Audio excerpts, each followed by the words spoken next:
Highbridge Audio presents The Art of Seduction by Robert Greene. Read for you by Jeff David. Thousands of years ago, power was mostly gained through physical violence and maintained with brute strength. There was little need for subtlety. A king or emperor had to be merciless. Only a select few had power, but no one suffered under this scheme of things more than women.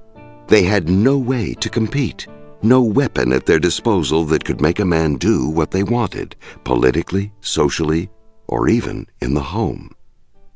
Of course, men had one weakness: their insatiable desire for sex.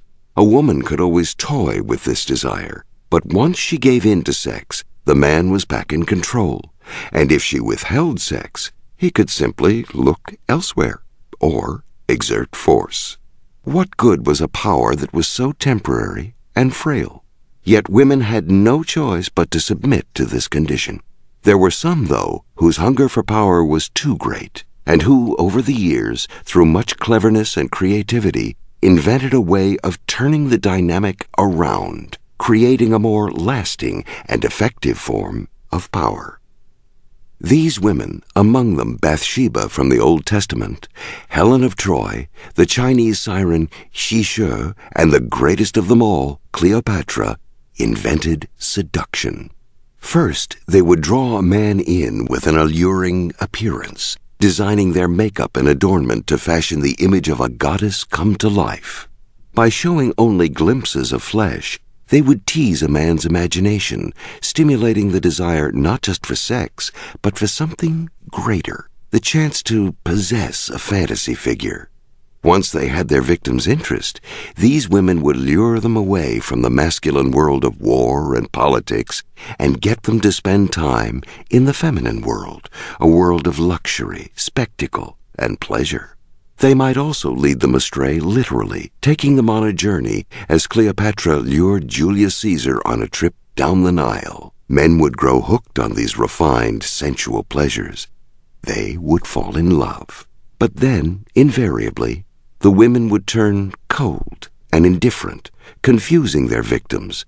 Just when the men wanted more, they found their pleasures withdrawn. They would be forced into pursuit, trying anything to win back the favors they once had tasted, and growing weak and emotional in the process. Men who had physical force and all the social power, men like King David, the Trojan Paris, Julius Caesar, Mark Antony, King Fu Chai, would find themselves becoming the slave of a woman. In the face of violence and brutality, these women made seduction a sophisticated art, the ultimate form of power and persuasion. They learned to work on the mind first, stimulating fantasies, keeping a man wanting more, creating patterns of hope and despair, the essence of seduction.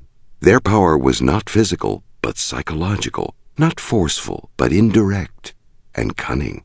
These first great seductresses were like military generals planning the destruction of an enemy, and indeed, early accounts of seduction often compare it to battle, the feminine version of warfare. For Cleopatra, it was a means of consolidating an empire.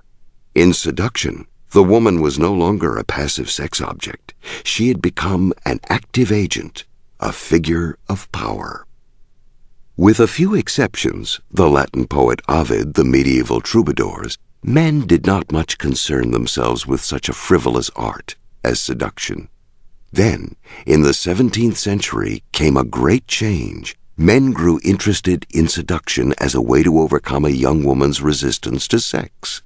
History's first great male seducers, the Duc de Lauzun, the different Spaniards who inspired the Don Juan legend, began to adopt the methods traditionally employed by women.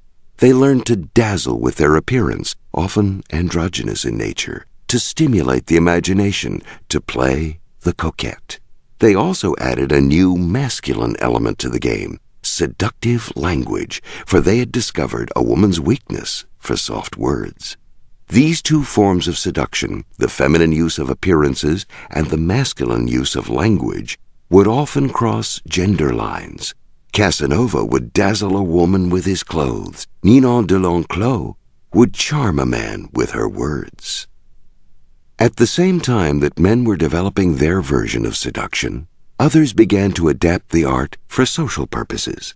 As Europe's feudal system of government faded into the past, courtiers needed to get their way in court without the use of force. They learned the power to be gained by seducing their superiors and competitors through psychological games, soft words, a little coquetry.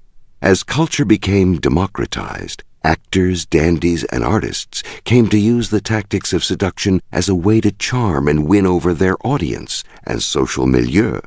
In the 19th century, another great change occurred. Politicians like Napoleon consciously saw themselves as seducers on a grand scale.